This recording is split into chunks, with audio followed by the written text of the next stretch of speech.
وزیر دفاع خواجہ محمد آصف کی جانب سے فیض حمید کو 14 سال قید بامشقت کی سزا کے بعد جنرل قمر جاوید باجوہ کے احتساب کے مطالبے نے سیاسی اور صحافتی حلقوں میں ایک نئی بحث کو جنم دے دیا ہے، جسے مبصرین مسلم لیگ نون کے آئندہ سیاسی بیانیے سے جوڑنے کی کوشش میں کنفیوزڈ ہوتے نظر آتے ہیں۔ سینئر صحافی اور تجزیہ کار سہیل وڑائچ روزنامہ جنگ کے لیے اپنے تجزیے میں کہتے ہیں کہ خواجہ آصف کا یہ مطالبہ ایک ایسے وقت سامنے آیا جب فضا میں پہلے ہی نواز شریف کے وہ بیانات گونج رہے تھے جن میں کہا گیا تھا کہ فیض حمید کے بعد ان تمام کرداروں کا بھی احتساب ہونا چاہیے جنہوں نے انہیں سیاست میں متعارف کرایا اور تقویت دی۔ سیاسی حلقوں میں خواجہ آصف اور نواز شریف کے ان بیانات کو باہم جوڑ کر دیکھا گیا، جس سے یہ تاثر ابھرا کہ مستقبل میں نون لیگ کی سیاسی تان اسی سمت میں باندھی جا سکتی ہے۔ سہیل وڑائچ کہتے ہیں کہ خواجہ آصف پاکستانی سیاست اور صحافت دونوں کی رونق سمجھے جاتے ہیں۔ وہ اکثر ایسے بیانات دیتے ہیں جو سیاسی سکوت میں ارتعاش پیدا کر دیتے ہیں۔ وڑائچ کے مطابق خواجہ آصف مزاجن مہم جو اور نڈر سیاستدان ہیں جن کی شخصیت میں سیالکوٹ کی ثقافتی بے باکی جھلکتی ہے، جس طرح وہ عمر کے اس حصے میں بھی بے خوف نہر میں چھلانگ لگاتے ہیں۔ سیاست میں ان کے تبصرے بھی اسی جرات اور بے تکلفی کا مظہر ہوتے ہیں۔ سہیل وڑائچ کے مطابق سابق army chief general Qamar Javed Bajwa کہ احتساب کا مطالبہ بھی خواجہ آصف کی ایسی ہی چھلانگ ہے جس نے اقتدار کے ایوانوں میں ہلچل مچا دی۔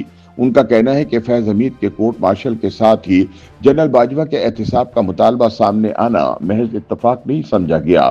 اگرچہ بعض حلقوں نے اسے سیاسی شغل قرار دیا، تاہم اس مطالبے کی گونج ماضی تک جا پہنچی اور اسے اس مفہوم میں لیا گیا کہ سیاست میں مداخلت کرنے والے ہر کردار کو کٹہرے میں لایا جانا چاہیے۔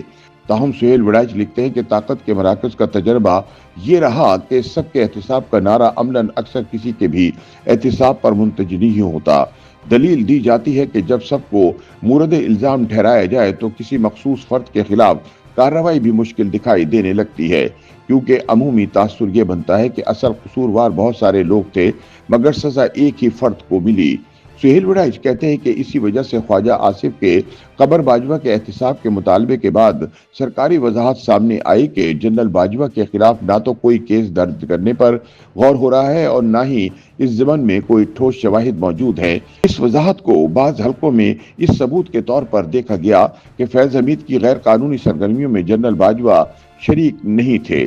سہیل وڑائچ کہتے ہیں کہ خواجہ آصف مسلم لیگ نون کے ان چند رہنماؤں میں شامل تھے جو عمران خان کے دور حکومت میں جنرل باجوہ اور ان کے سسر جنرل ریٹائرڈ اعجاز امجد سے مسلسل رابطے میں رہے۔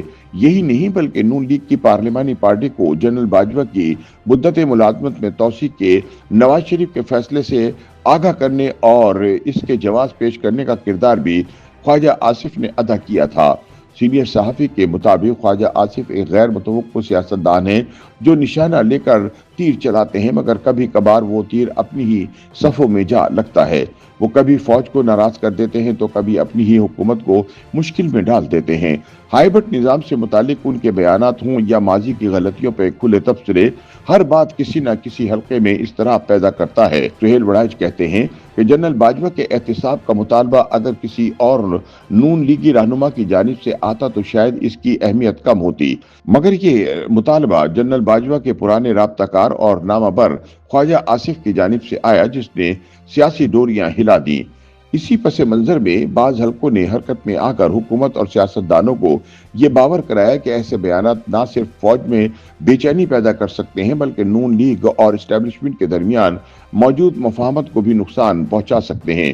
سہیل وڑائچ کے مطابق یہی وجہ ہے کہ خواجہ آصف کے بیان کی گونج ابھی باقی تھی کہ ان کی آواز دب گئی اور معاملہ وقتی طور پر ٹھنڈا ہو گیا۔ تاہم یہ سوال اپنی جگہ موجود ہے کہ آیا یہ محض ایک وقتی چھلانگ تھی یا نون لیگ کے بیانیے میں کسی بڑی تبدیلی کا ابتدائی اشارہ۔ تجزیہ کار کے مطابق خواجہ آصف کی جارحانہ سیاست وزیر اعظم شہباز شریف کے محتاط اور مفاہمتی طرز حکمرانی سے مطابقت نہیں رکھتی۔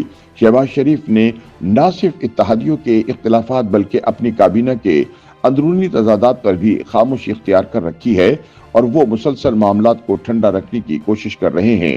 سہیل وڑائچ یہ نتیجہ اخذ کرتے ہیں کہ خواجہ آصف سیاست کے شطرنجی کھلاڑی ہوں یا نہ ہوں، مگر وہ چالیں خوب چلتے ہیں۔ لیکن سوال یہ ہے کہ ان کی حالیہ چھلانگ محض ایک انفرادی جست تھی یا آنے والے دنوں میں پاکستانی سیاست میں کسی بڑی بساط کے الٹ پلٹ ہونے کا پیش خیمہ تھی۔ YouTube پر گوگلی نیوز دیکھنے کے لیے youtube.com کی سرچ بار میں googly news T V type کریں۔ گوگلی نیوز کے پیج پر سرخ رنگ کے سبسکرپشن والے بٹن پر کلک کرنا نہ بھولیے۔ YouTube پیج پر اپلوڈ ہونے والی ویڈیوز سے باخبر رہنے کے لیے بیل آئیکن پر کلک کیجیے۔ آپ کو ہر نئی ویڈیو کے بارے میں نوٹیفیکیشن موصول ہو جائے گا۔